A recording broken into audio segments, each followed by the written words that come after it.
Wafering and wafer finishing.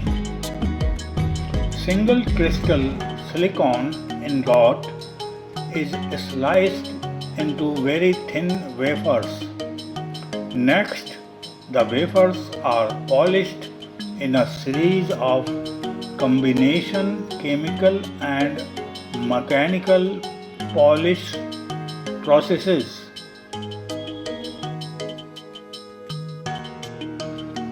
Wafering. In this part of the lecture, we are going to discuss slicing of the single crystal silicon ingot.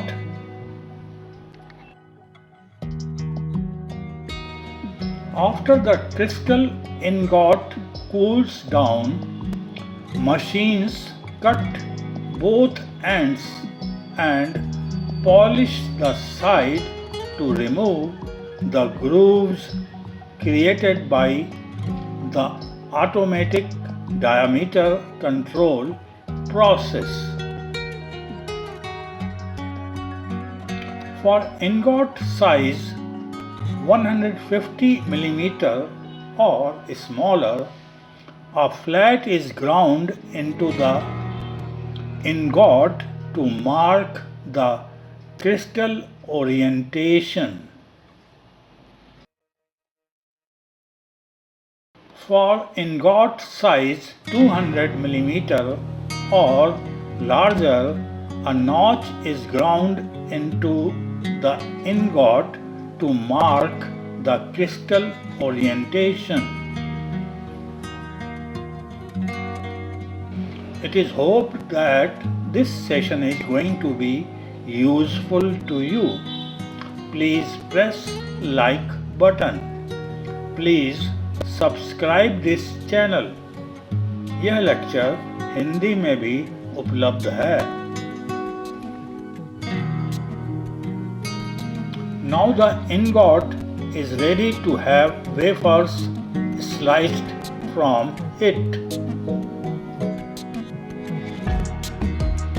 In a rapid rotating inward diameter diamond coated saw, the ingot moves outward and wafers are cut slice by slice from the ingot.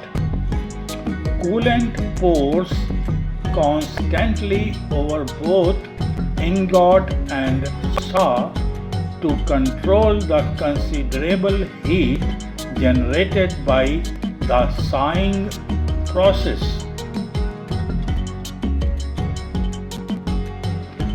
Wafers are sawed as thin as possible.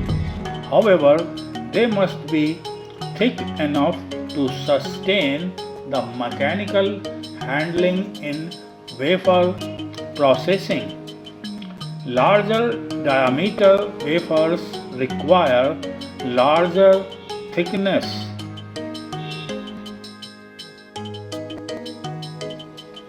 Thicknesses of the different wafer sizes are listed in table.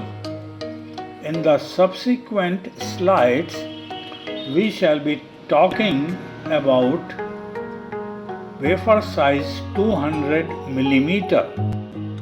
For 200 mm wafer size, the thickness shall be around 725 micrometer. During the sawing process, about 1/3 of a single crystal ingot is reduced to sawdust. Fortunately, it can be reused in the CZ crucible as the starting silicon material. The sawing process is illustrated in figure. While sawing, the saw blade must be free of vibration, since any blade vibration will scratch the wafer surface and increase difficulties and costs of the subsequent lapping and polishing processes. Blade withdrawal must be well controlled to prevent retrace damage. Here in this diagram, we can see that after the sawing, the wafer thickness is 914 micrometer and the roughness is approximately 76 micrometer. This thickness size is for wafer size 200 millimeters. Wafer finishing. In the subsequent slides, CMP stands for combination chemical and mechanical polish processes. Edge rounding process.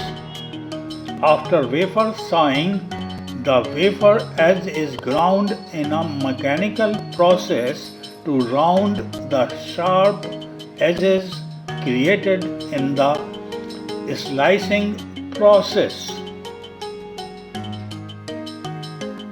Round edges prevent edge chipping during mechanical handling of wafer processing.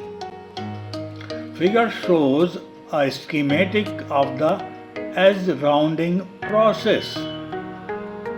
And here in this diagram,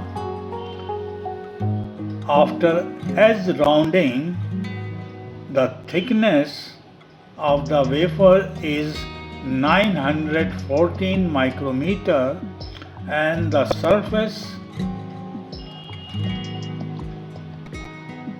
abnormalities are 76 micrometer, or we can say surface roughness is 76 micrometer.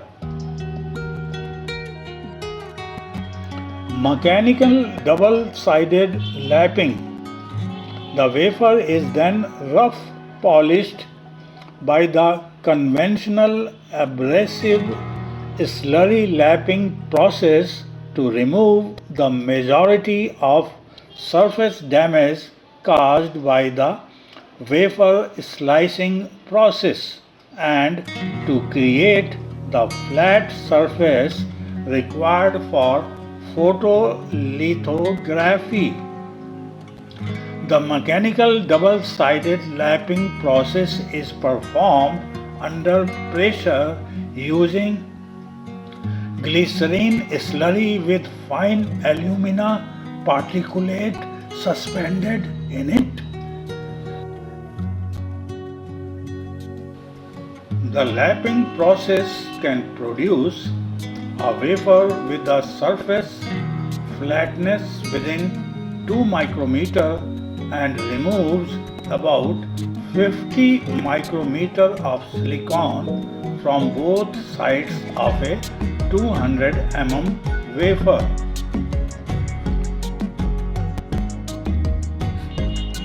Wet etch process. A wet etch process is used to remove particles and damage created during the sawing, edge rounding and lapping processes. Since some sawing damage can be 10 micrometer deep into the silicon, a wet etch needs to remove about 10 micrometer of silicon from both sides of a wafer.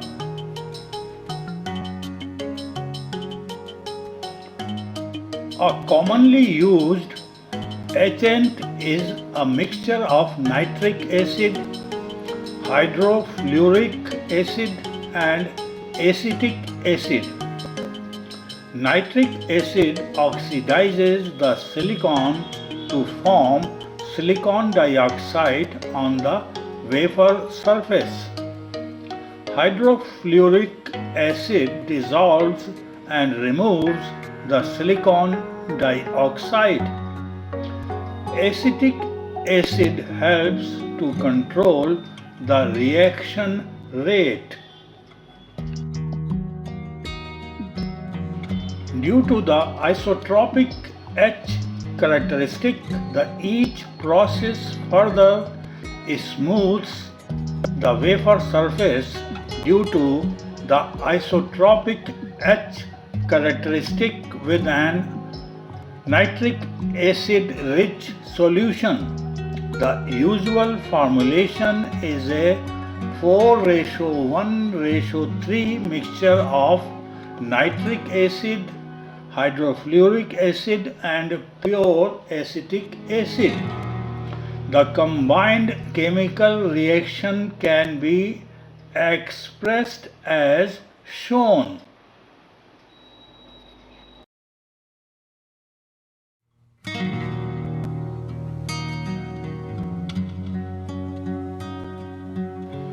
CMP process.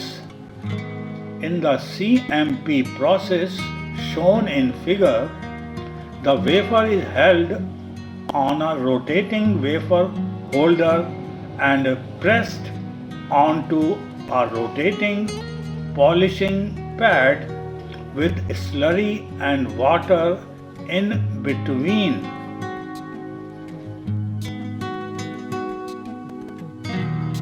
The slurry is a colloidal suspension of fine silica particles with diameters of about 100 angstrom in an aqueous solution of sodium hydroxide.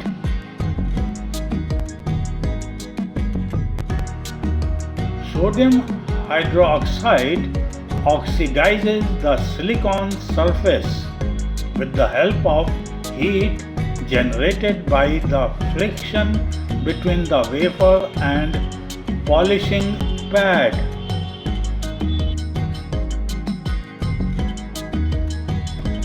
Then the silica particles abrade the silicon oxide away from the surface.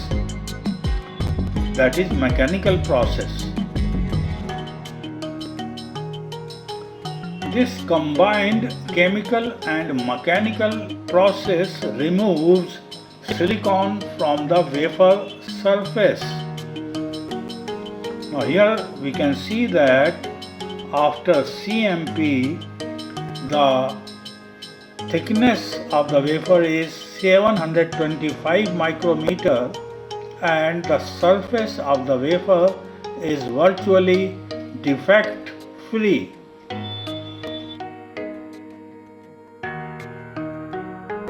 Figure illustrates 200 mm wafer surface roughness changes and wafer thickness changes during the wafer finishing processes.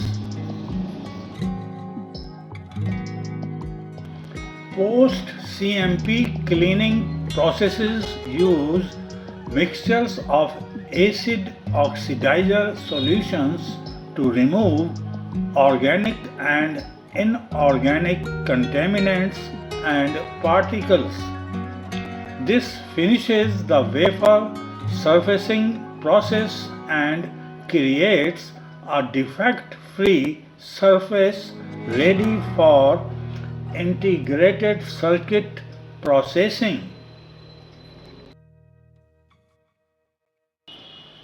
Commonly used clean solutions are a mixture of ammonium hydroxide and hydrogen peroxide, a mixture of hydrochloric acid and hydrogen peroxide, or a mixture of sulfuric acid and hydrogen peroxide.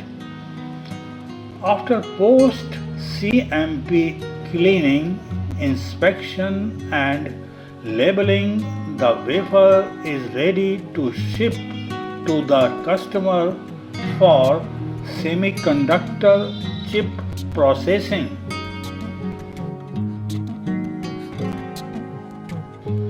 Back side of wafers. Manufacturers intentionally create defects and dislocations on the back side of wafers to trap heavy metals, mobile ions, oxygen, carbon, and other contaminants. Backside defects can also be created by argon ion implantation, polysilicon deposition, and heavily doped phosphorus.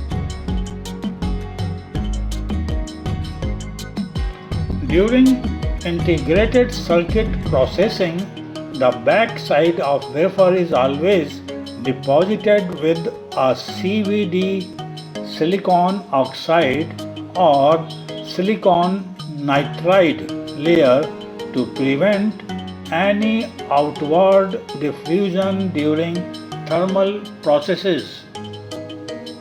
Since all transistors and circuits are made on one side of the wafer, most wafers need to be polished on only one side. The unpolished side is used for handling during wafer processing. Some processes such as Fourier transform, infrared measurement of thin film moisture absorption requires a double-side polished wafer. Otherwise, scattering of infrared light from the rough surface of the wafer backside will disrupt measurement signals and cause invalid results. It is hoped that this session was useful to you. Please press like button. Please subscribe this channel. यह lecture Hindi में भी उपलब्ध है. This lecture is dedicated to the loving memory of my late parents, Shri Om Prakash Chadha and Srimati Sudarshan Chadha. Maiden name Mohan Dai Suri.